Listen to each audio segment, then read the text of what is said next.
Well, greetings, my scattered brothers and sisters in the Lord. Today we are going to work a little bit more with John the Baptist's testimony as to who Jesus is and the work of Jesus. So, John the Baptist is there and he has yet to meet Jesus, but Jesus shows up and John sees a dove land and rest upon Jesus. And he was told by God that the one on whom he sees a dove land and remain, that is the Son of God, that's the Christ, the Messiah. And so, sure enough, this happens. John sees the Spirit descend upon Jesus in the form of a dove and remain. And John testifies that Jesus is the Lamb of God who takes away the sin of the world, that Jesus is the one who will baptize in the Spirit, whereas John has just been baptizing with water. So I want to talk about that today in terms of how those three fit together, and then a little bit more in terms of what it might mean for us. So the Spirit descends upon Jesus in the form of a dove. John recognizes that the Spirit remains upon Jesus.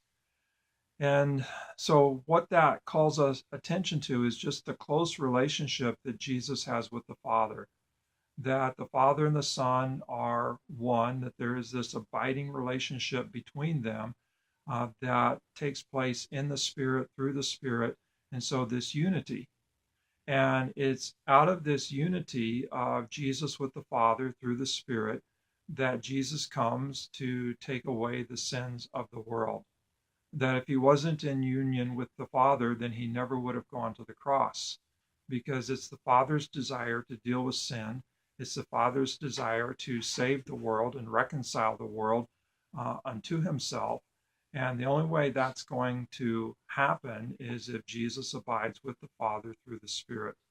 And so Jesus comes to do the will of the Father. He's the Lamb who takes away the sin of the world. The outcome of that is that Jesus is also the one who baptizes with the Spirit.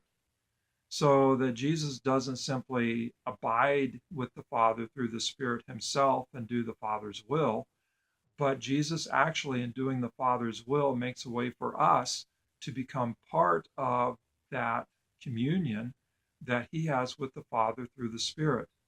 And so he baptizes with the Spirit, not simply removing our sin, but making a way, inviting us into the fellowship that he has with the Father, so that we can have that same abiding presence of the Spirit in our lives. Again, I think that's important to catch both of those things, that it's not just kind of a removal of sin, as important as that is, but the goal is to remove sin so that we can have this abiding presence of God and that we can live abiding in the presence of God. And so he baptizes with the Spirit. I can't help but laugh a little bit when you read the text. It talks about how the Spirit descended upon Jesus in the form of a dove and remained upon him. And it just kind of struck me funny that here, if the Spirit remained upon Jesus in the form of a dove, in some sense, was Jesus walking around with a dove on his shoulder.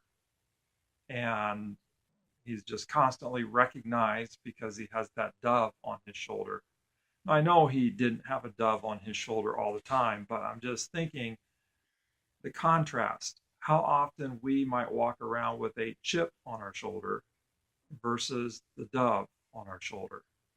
How often we might go through life with kind of this attitude of defiance or anger or frustration, and we should be walking around with a dove on our shoulder if we've really been baptized by the Spirit and we're remaining in the Spirit in that abiding relationship with God. Jesus came not simply to clear us of past sins. Yes, he's the Lamb of God who took away the sin of the world. But he came so that instead of walking around life with a chip on our shoulders, we could actually go through life abiding in the Spirit, that we would be part of that fellowship that he has with the Father, that empowers us to do the Father's will, that gives us the joy and the peace of being in right relationship with the Father, through the Son, and the Spirit. Um, he came that we could be part of that communion. And so I would challenge you today that if you recognize you have a chip on your shoulder, to ask Jesus to trade it in for a dove, that you would walk in the Spirit, and the Spirit would rest upon you, and that you would abide in the Spirit, and that you would be surrendered to Jesus and experience his baptism. God bless. Get rid of the chip and have a dove day.